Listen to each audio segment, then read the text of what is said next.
This story was submitted by Alanna, but is told from the perspective of her father, Martin Espinosa.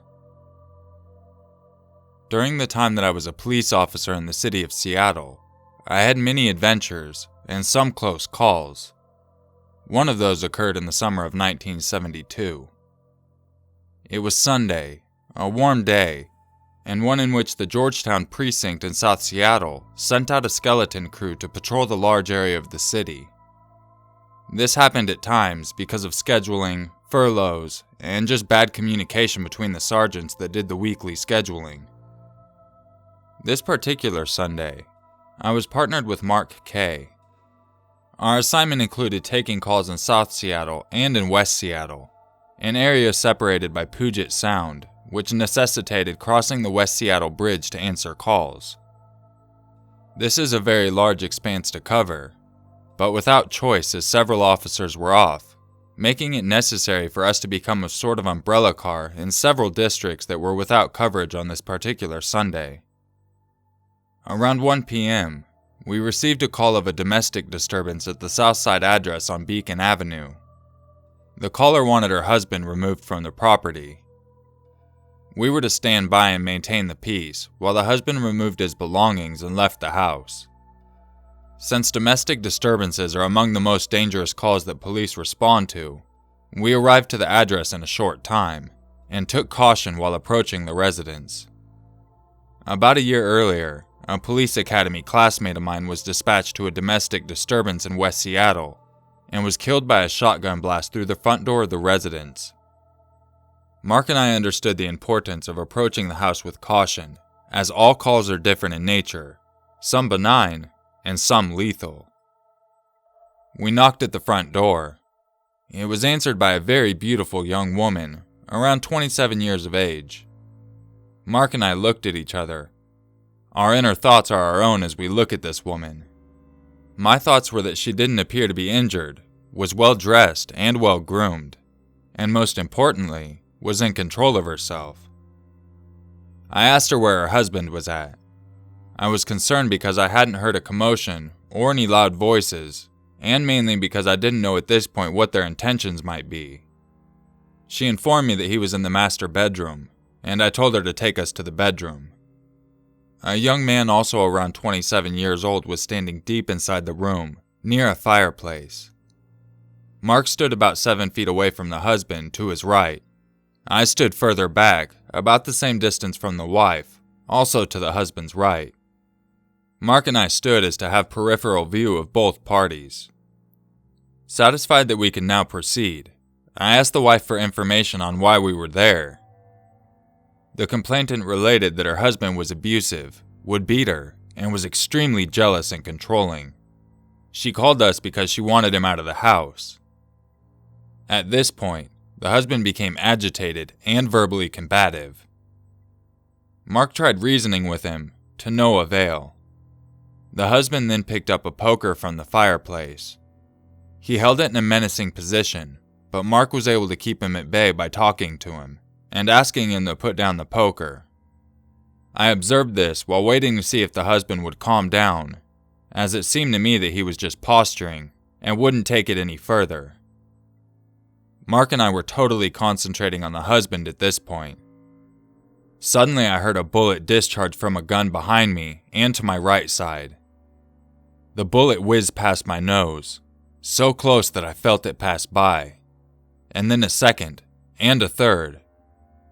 All the rounds passed close to my face, only inches from causing me harm.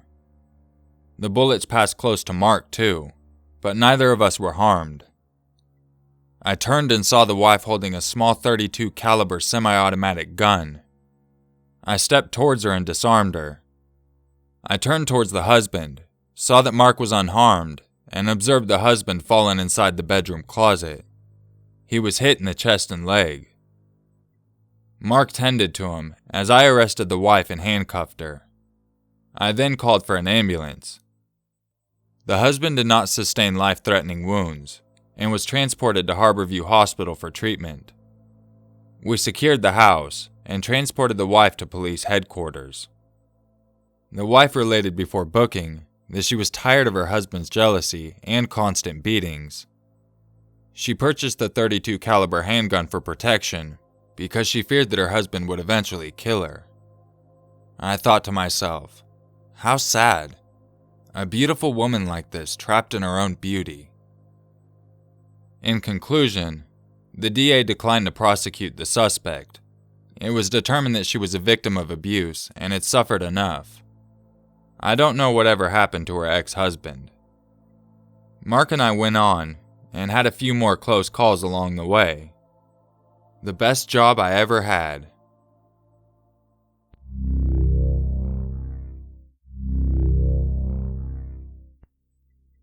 This story was submitted by Jax. I'm from the deep south. Yes, pure inbred fuckland. Being of Latino descent, I have experienced racism my entire life. I used to be called a spick on a daily basis, and would get the occasional dirty look here and there, mostly from the older people. Most of the kids didn't seem to mind. The exception to that was Ben. Ben was a constant jackass, and constantly made racist comments to me and my sisters. We never attempted to say anything, because he'd most likely try to fight me. I have a track record of being violent, and have been boxing since I was small, so I can handle myself. But living in a town filled with racist hicks, who would the cops believe? My family had been planning to relocate to the nearest city to get away from all the hate.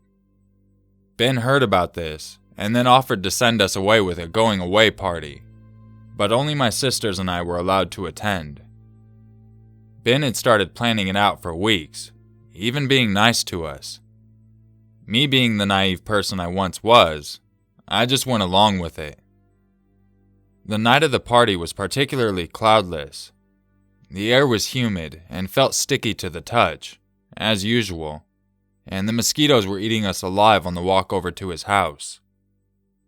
In the backyard there were 3 tables covered in booze, and someone even brought drugs.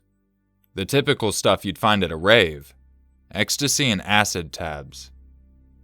My sisters and I knew better than to go home intoxicated. We grew up in a rather strict religious household, where drinking was only allowed on holidays. It was pretty fun talking to everyone there. A lot of guys were coming on to my sisters though, and I had to set them straight. The memory is a bit fuzzy. I felt myself get lightheaded, and I blacked out. The last thing I remember before passing out was a mask. I know now that someone slipped something into my glass of water. I wake up leaning on a wall, and my body feels heavy. I look up, and all I see is my older sister having her clothes ripped off by all of the guys at the party, like dogs with a new toy. I yell stop and try my best to get my balance. Then I see what it really was. The party turned out to be a satanic ritual. There was an altar with mutilated animal carcasses on top, with some sort of dagger jutting out. I quickly snap out of it. I grab the nearest blunt object I could find and start to attack my sister's assailants. I managed to fight them off, and I found my younger sister passed out by the door. We staggered up the street looking behind us every so often, but at the same time trying to flag down headlights. A police car passes by, and we scream for help. He stops, and we explain to him what happened.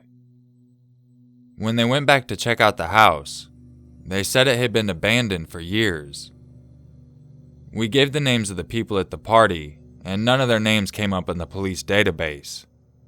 We moved 3 days later. I was sitting in my car with my MP3 player listening to music, replaying every moment of that night that I remembered in my head, over and over again. I look into my rearview mirror, and I see him. Ben, in the mask. The thought of it makes my insides churn. I quickly turn around, and see nothing in my back window. It's been a year now. Doctors say I have PTSD. I'm still on meds, and I still have to go to therapy. But since that night, my nightmares are filled with images of that mask.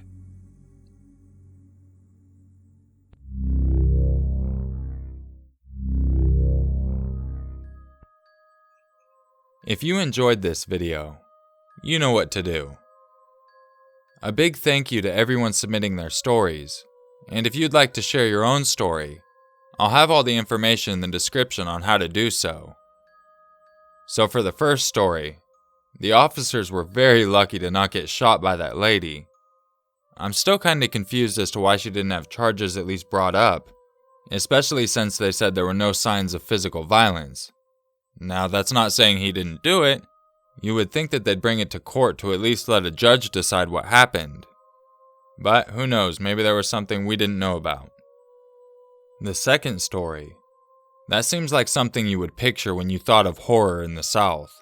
I don't know why, but I always tend to think voodoo rituals and all that kind of thing. Thankfully, you were all able to get out of there unharmed, and able to relocate as well. Thanks again to everyone submitting. I really do appreciate it, and I'm always looking for good scary stories, so if you would like to submit it, make sure you check out the description for more information. I'll see you guys for another video tomorrow, and just remember, it's always scarier if it's true. I'm from the deep south. Yes, pure and brave fuckland.